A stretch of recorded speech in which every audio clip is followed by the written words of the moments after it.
Hi guys! Nandito naman si Chinito Repacker para maghandog ng libangan sa inyo.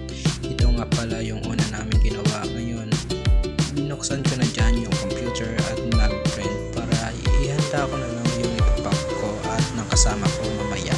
At ibibigay na lang sa amin yung mga parcel na babalutin namin mamaya. Ang una pala namin dyan ginawa ay yung GNT, sunod ay Flash at Lazada. And last yung Shopee dahil pwede naman namin dyan i-drop off kapag